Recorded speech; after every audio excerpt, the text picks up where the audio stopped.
সারা জীবন সুখে থাকলেন, কিয়ামতের ময়দানে যদি আল্লাহ রাব্বুল আলামিন তাকে জাহান্নামের পরোয়ানা ঘোষণা করে জাহান্নামী ফেরেশতাদের হাতে সোপর্দ করে দেন, তারা যদি তাকে টানতে টানতে জাহান্নামে নিয়ে যায়, তাহলে তার সারা জীবনের সমস্ত সুখ, সকল সমৃদ্ধি, সকল হাসি খুশি থাকার 2 পয়সার কোনো মূল্য হতে পারে না।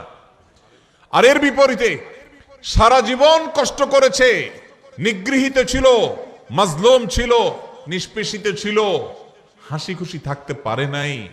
কিন্তু কিয়ামতের ময়দানে আল্লাহ রাব্বুল আলামিন যদি জান্নাতের পরোয়ানা দিয়ে, সার্টিফিকেট দিয়ে, ঘোষণা দিয়ে আল্লাহ যদি তাকে জান্নাতে প্রবেশ করিয়ে দেন, আল্লাহ বলেছেন ফামান যুহযিহা আনিন নারি ওয়া উদখিলাল জান্নাতা ফাকাদ ফাজ।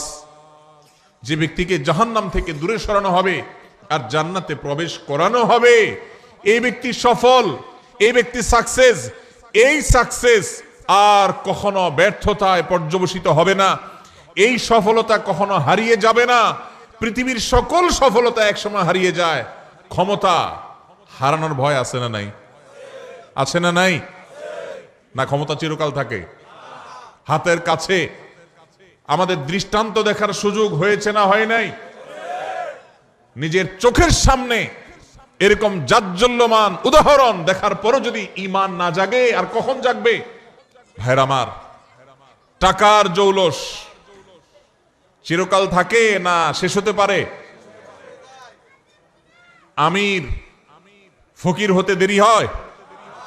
আল্লাহ চাইলে মুহূর্তের ভিতরে ফকির হয়। দুনিয়াতে মানুষ যত সফলই হোক, যত সাকসেসই হোক, যত সুখী হোক, এক সময় সেই সুখ চলে যাওয়ার ভয় আছে। কিন্তু জান্নাতে যদি কেউ একবার প্রবেশ করে যায়, তো আর কখনো কোনো ব্যর্থতা তাকে স্পর্শ করবে।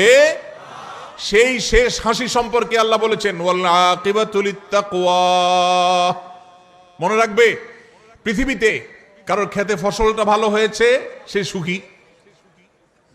কেউ কোনো পাওয়ার পেয়েছে, সে সুখে পেয়ে সুখী। কারোর অর্থকড়ি করতে পেরেছে, সে সুখী। কারোর ব্যবসা ভালো করেছে, সে সুখী। ভালো কথা। কিন্তু এই সুখগুলোর কোনোটাই স্থায়ী সুখ নয়, এগুলা ক্ষণস্থায়ী। এগুলো এক সময় হারিয়ে যায়, শেষ হয়ে যায়, আকাশ থেকে পাতালে নেমে যায়। কিন্তু যদি কেউ তাকওয়া অন্তরে ধারণ করে, এই দুনিয়াতে সুখে থাকুক আর দুঃখে থাকুক, শেষ হাসি, চূড়ান্ত খুশি আল্লাহ তাআলা তাকেই দিবে। আল্লাহ তাআলা আমাদের সবাইকে সে মুত্তাকিদের কাতারে শামিল হওয়ার তৌফিক নসিব করুন, বলুন আমিন। ভাইরা আমার, তাহলে মুত্তাকি হওয়ার চেষ্টা করতে হবে। মুত্তাকি হওয়ার জন্য কি করব আমরা? মুত্তাকি হওয়ার জন্য বেশি কিছু না ভাই, সকল হারাম থেকে বেঁচে থাকতে হবে, সকল অন্যায় থেকে বেঁচে থাকতে হবে, সকল গুনাহ থেকে বেঁচে থাকতে হবে, আল্লাহর সমস্ত আদেশ নিষেধ মেনে চলতে হবে। চেষ্টা করব তো আমরা ইনশাআল্লাহ। আল্লাহ তাআলা আমাদের সবাইকে আল্লাহর সমস্ত আদেশ নিষেধগুলো মেনে চলার তৌফিক নসিব করুন। আল্লাহ আল্লাহ আপনি আমাদেরকে মুত্তাকিদের কাতারে শামিল করে দিন। আল্লাহ আপনি আমাদের অন্তরে তাকওয়া ঢেলে দিন। আল্লাহ তাকওয়া আমাদের অন্তরে স্থির করে দিন। আমাদেরকে যেন আপনার তাকওয়ার শক্তি যেন পরিচালিত করে, তাকওয়ার প্রভাবে যেন আমরা প্রভাবিত হই, আমরা যেন মুত্তাকিদের ইমাম হতে